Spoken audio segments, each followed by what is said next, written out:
वित्त मंत्री निर्मला सीतारमण की ओर से आज मोदी सरकार 3.0 का पहला पूर्ण बजट पेश किया गया है और इस बजट में जिस तरीके से लोगों को उम्मीदें थी कुछ ऐसा ही बजट आया है। मिला जुला इसको लेकर अगर बात की जाए तो असर देखने को मिल रहा है। किस इंडस्ट्री को क्या मिला इसके बारे में तो लगातार चर्चा की जा रही है। खासतौर पर अगर बात की जाए तो मिडिल क्लास को जो है एक बड़ी राहत देते हुए 12 लाख तक का जो बजट पर किसी तरीके कोई टैक्स ना लगाए जाने की एक बड़ी राहत दी है। और क्या क्या इस बजट से निकला, हमारे साथ चार्टर्ड अकाउंटेंट है गुरबख्श डांग जी, बात कर लेते हैं। डांग साहब, आज बजट पेश किया है निर्मला सीतारमण, कैसा है? सबसे पहले तो इसके ऊपर रिएक्शन चाहिए। मार्केट ने ऑलरेडी जवाब दे दिया। निफ्टी हमारा 1% ऊपर चल रहा है, तो मार्केट ने तो ऑलरेडी इसको विन कर दिया है। पर्सनल इनकम टैक्स में अगर मैं देखा जाऊं, मैं स्पेसिफिकली बता रहा हूं, सिर्फ सारे इंडिविजुअल्स छोटे वाले नहीं कवर होंगे, सारे इंडिविजुअल्स कवर होंगे, बिकॉज स्लैब रेट्स चेंज हो गई हैं। 16 से 20 लाख हो गया 20% पे, 20 से 24 हो गया 25% पे, 25% का न्यू रेट आया है। तो आई थिंक उन्होंने 25 लाख से नीचे जितने लोग थे उनको सबको 25% डाल दिया, तो कहीं ना कहीं 5% का भी रिबेट दिया तो दिया, तो वो कहीं ना कहीं it will fall to all categories जब वो स्लैब रेट्स में किसी की कैलकुलेशन आएगी। उन्होंने इंडिविजुअल जिसकी ITR नहीं फाइल हुई थी 2 साल तक, उन्होंने उनको भी कवर कर लिया है कि अब 4 साल तक आप फाइल कर सकते हो, उससे गवर्नमेंट को पैसा भी कलेक्ट होता है। बट एक बस निराशा की चीज रही कि उन्होंने GST को कवर नहीं किया है पूरे बजट में। GST के बारे में कोई जिक्र नहीं हुआ है। उन्होंने MSME कंपनीज को कवर किया, 250 से 500 करोड़ की MSMEs बना देंगे, 500 करोड़ की टर्नओवर वाली भी जो कंपनी है उसको MSME के अंदर ले आएंगे और वो भी MSME के बेनिफिट्स ले पाएगी। एक्सपोर्टर्स को 20 करोड़ की क्रेडिट लाइन फैसिलिटी दे दी है। कुछ स्पेसिफिक इंडस्ट्रीज पे उनका टारगेट रहा है, जैसे इलेक्ट्रॉनिक्स एंड टॉयज मार्केट, जो बेसिकली चाइना की मेजर चीजें हैं, तो वो कहीं ना कहीं चाइना के साथ कम्पीट कर रहे हैं। जैसे एप्पल फोन्स इंडिया में मैन्युफैक्चर हो पाए, तो आज आप देखो, आप एप्पल फोन खरीदने जाते हो तो इंडिया और दुबई का रेट सेम हो चुका है। तो इसलिए लोग अब कहीं ना कहीं वो इंडिया को इंटरनेशनल लेवल लेके जाना चाहते हैं। जैसे दुबई में आप देखो कोई भी इनकम टैक्स नहीं है, पर्सनली किसी भी के ऊपर टैक्स नहीं, तो कहीं ना कहीं वो इंटरनेशनल आइडियोलॉजी से इंस्पायर्ड है और हमारे सिटीजन्स को उसी तरफ लेके जाना चाहते हैं।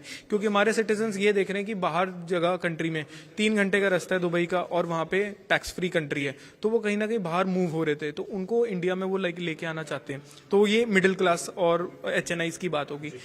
गरीब लोगों की बात करें, जो नॉर्मल एग्रीकल्चरल सेक्टर या किसान सेक्टर है, उन्होंने उनके भी रिलीफ करें।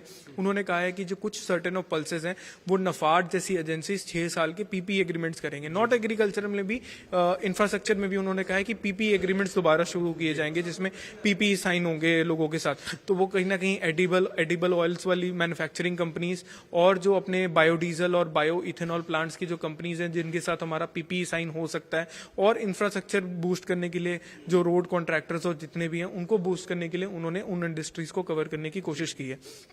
तो ओवरऑल आई एम सीइंग कि उन्होंने MSMEs पे बहुत फोकस किया है। एग्रीकल्चर सेक्टर पिछले बार नहीं कवर हुआ था बजट में, एग्रीकल्चर से रिलेटेड कुछ खास चीजें नहीं थी, तो उन्होंने इस बार शुरुआत ही एग्रीकल्चरल सेक्टर से करी थी, which is a good sign which I am seeing. Dang साहब, इसमें अगर बात की जाए तो जैसे अपने मिडिल क्लास का आपने एक वो किया, सबसे ज्यादा फायदा इस बजट से किसको मिला? अगर सबसे ज्यादा फायदा तो मिडिल क्लास का ही है और सारे क्लासेस का है।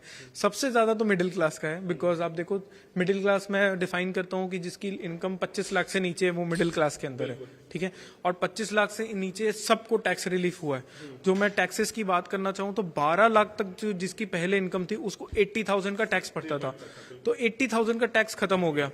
अब 16 लाख तक की जिनकी इनकम थी उसको करीब 1.5 लाख पड़ता था जो टैक्स पड़ता था। अब वो एडिशनल 80 प्लस 70,000 वो भी वेव ऑफ हो गया, तो कहीं ना कहीं वो 70,000 का बेनिफिट भी मिलेगा। तो वो 70,000 उसके कम हो गए जिसकी 16 लाख इनकम थी, और जिसकी 12 लाख इनकम थी उसके तो 80,000 ही कम हो गए। तो अल्टीमेटली वो मेजर एक अमाउंट ऑफ रिलीफ है जो लोगों को दिया गया है, और I see in a positive way because everybody is covered.